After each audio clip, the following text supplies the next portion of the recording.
Hey guys, it's Cartoon Game Girl!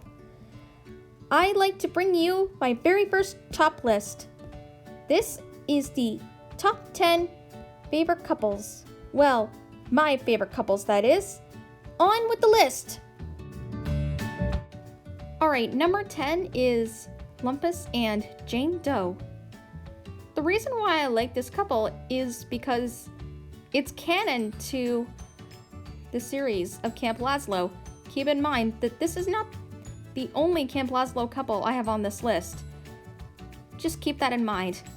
So, I just feel like this is a good couple because, well, not just because it's canon, but it's because they really fit. They're both scoutmasters of their own camp, and they got married. How sweet is that? So, you would say that Miss Doe is now Mrs. Lumpus. So, that's why I like him. I mean, a moose and a deer, come on. That's the good match. Number 9 is Gary and Snellie. Obviously, Gary hasn't really had many episodes of his own. He's been used a lot lately after the first movie, although he has had episodes dedicated to him. However, there was one specific episode which introduced a female snail named Snellie. I always had this theory that, okay, you know what, I'm not going to mention the theory, I'll mention it in the comments. Anyway, Snellie is a cool character. Even though she's only appeared once, she's still a really nice character. She's so nice, she loves Gary, and Gary loves her. There's an episode in the later season called Gary in Love, where Gary falls in love with some other snail, but she fell in love with somebody else at the end, making Snellie the perfect love interest to Gary. Bring back Snellie, please! Number 8, Luigi and Princess Daisy. Even though Daisy was rescued by Mario in Super Mario Land, she's actually the love interest to Luigi. I mean, if Mario has Peach, then Luigi can have Daisy. Daisy is also Peach's best friend. And I guess she's new to the Mushroom Kingdom. Well, when she moved there at least. Luigi has a love interest of his own, which is the princess of Sarasaland? I cannot pronounce that, I am sorry. But what's good about Daisy being the love interest to Luigi is that, well, Luigi won't feel lonely. Daisy is very similar to Luigi in a way. Speaking of which, we have number 7, which is Mario and Princess Peach. I obviously knew that this couple was coming because, well, Peach is Mario's love interest in the canon of the Mario era. She's been there since the very beginning of the series. Well, the beginning of the Super Mario series. I mean, she does have really good strength aside from Mario. Mario's always rescuing her from Bowser. He's always by her side in different adventures that she goes on.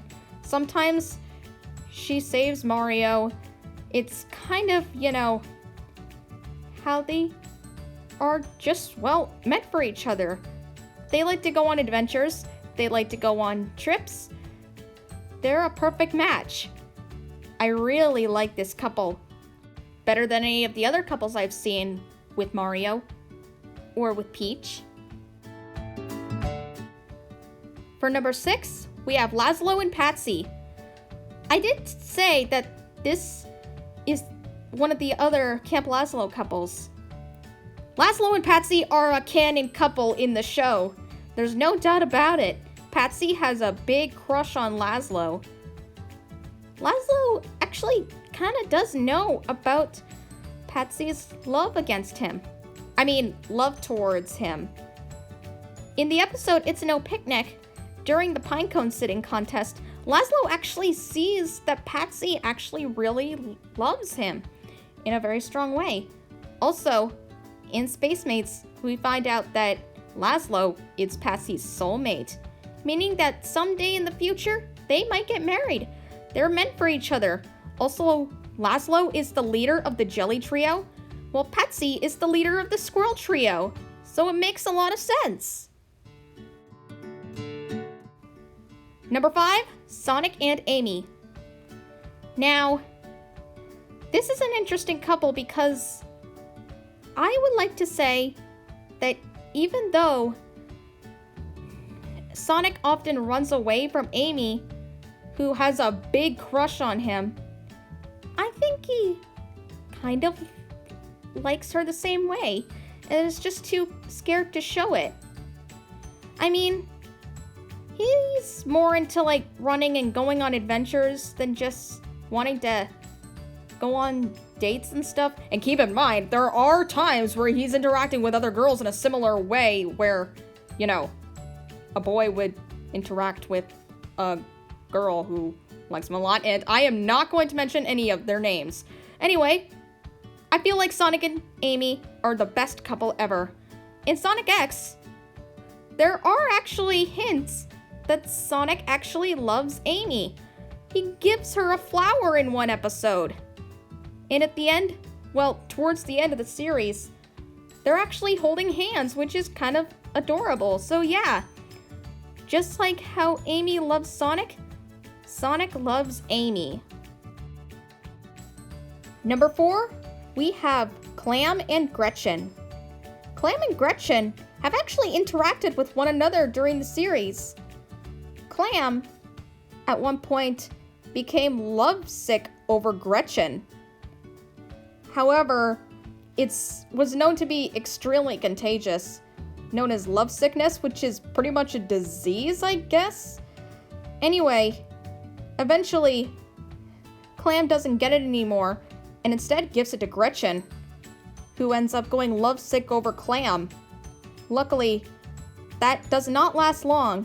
Also, there was a point where Jane Doe had the two dance together, which actually is kind of interesting if you think about it. Even though Gretchen has a bit of a temper, Clam actually started out as kind of a jerk as well, as seen in the beginning of Where's Lazlo. So, I could say they were meant for each other, in a way. I mean, come on, everybody knows that Clam and Gretchen is better than Edward and Gretchen. Those two just can get a little too aggressive at each other. Plus, Edward already has Veronica. Yeah. Number 3, Raj and Nina. This is a very bizarre couple because in the actual show, neither Raj nor Nina have ever spoke to one another, despite being in multiple scenes together. Granted, there are other characters there. I mean, Nina has actually interacted with Lazlo and Clam. And she's even interacted with Chip and Skip in one episode, making her, well, they are kind of her soulmates, but I think that was just a stupid joke. So, the reason why I think Raj is a good boyfriend to Nina is because, well, I feel like the fact that they don't interact with each other could have something to do with them both being in their sort of shyness. Plus, Nina's actually kind of smart. Similar to how Raj can be a little bit smart. Well, not as smart as, you know, Nina. And Nina isn't as shy as Raj. Someone who's shy and someone who's smart. That's great. Plus, I think an elephant and a giraffe are perfect together. A shy elephant and a smart giraffe.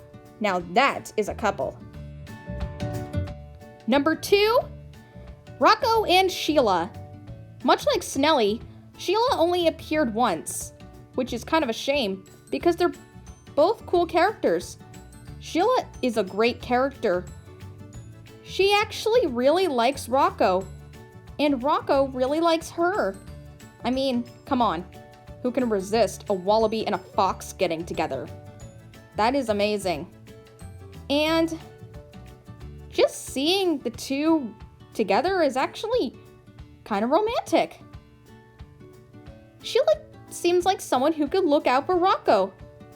And Rocko seems like someone who can respect Sheila. That's great. Like I said with Snellie, bring back Sheila. Finally, number 1 is SpongeBob and Sandy. Now, let's discuss the whole SpongeBob having a love interest thing. SpongeBob is somebody who loves everybody. I mentioned this many times. However, SpongeBob needs to have a love interest. This is something that needs to be featured. Luckily, he does, and that is none other than Sandy Cheeks, the squirrel from Texas who loves to do karate and science. This is the girl for SpongeBob. I mean, who else could go out and have fun with this sponge? I don't know. And who else could go out with this squirrel? I don't know. Can you think of any other characters? I mean, you can put their names in the comments if you like. Anyway, what I really would like to see is an episode where SpongeBob and Sandy go on a romantic date together. How about you make it a Valentine's Day special? That would be nice. Anyway, I really love this couple. This is probably the best couple I have ever seen and needs way more attention. Oh, and if the series ends, I wish they get married. Well, I hope you enjoyed my first top list. I hope I can do another one next time. Well, see you later!